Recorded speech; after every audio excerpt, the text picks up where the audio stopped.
Idea అడిగాము. ఆ work payment అయితే నిలిపేసినాము, ఆ వర్క్ అయితే ఇంక చేయర్లే అని చెప్పాడు. కానీ ఆ వర్క్ ఐడియా అనేది ఇవ్వలేదు. దాన్ని ఇవ్వకపోగా మేము అడిగిన దానికి ఒక ప్లే ఆర్డర్ కాపీ మాకు తీర్చారు. ఆ ప్లే ఆర్డర్ కాపీ కూడా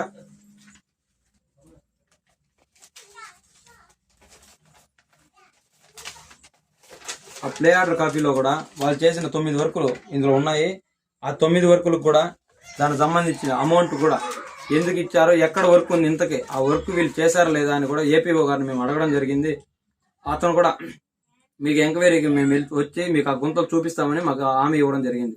అంతలోనే ఫీల్డ్ అసిస్టెంట్ పురుషోత్తము మా మీద దుడుకుతో, అతని వల్లే మాకు ఈ గొడవలన్నీ కూడా కారణం.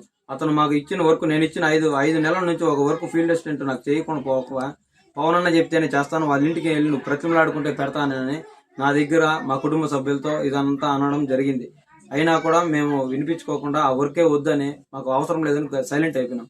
ఈ రోజు ఆ ఫీల్డ్ అసిస్టెంట్ అతను పవన్ కుమార్ రెడ్డి అనే వ్యక్తికి అతనికి విషయం మొత్తం తెలిసిపోయింది. వర్క్ ఐడీలు తీసుకునేనాడు. అతను మనం ఇంకా అమౌంట్ రిటర్న్ కట్టాల్సి వస్తుంది గవర్నమెంట్కి, 1,03,000 రూపాయలు అని చెప్పి దాన్ని మనసులో పెట్టుకొని నా డైరెక్ట్గా ఆఫీస్కి రావడం, ఏపీఓ గారు రూమ్లోకి పిలవడం, నేను ఈశ్వరెడ్డి అన్న లోపలికి వెళ్తున్నాం. ఈశ్వరెడ్డి అన్న లోపలికి వెళ్ళాడు.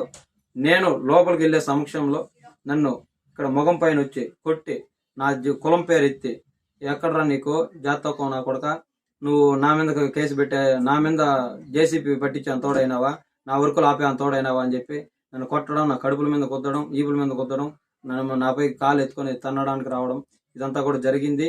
అక్కడున్న ఎంపీడీఓ గారు కానీ, ఏపీఓ గారు కానీ, అక్కడున్న స్టాఫ్ కూడా భయాందోళనకి గురై బయట వెళ్ళిపోయినారు.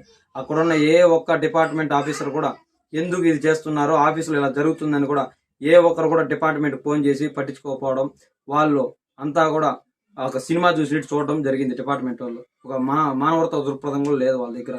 లేకపోగా నేను బయట వచ్చి అక్కడి నుంచి రక్షించుకొని, ఈశ్వరెడ్డి గారు అతను తోసి నన్ను బయట తోయడంతో నేను బయట వచ్చి నేను డిపార్ట్మెంట్కి 100కి నెంబర్కి ఫోన్ చేశాను.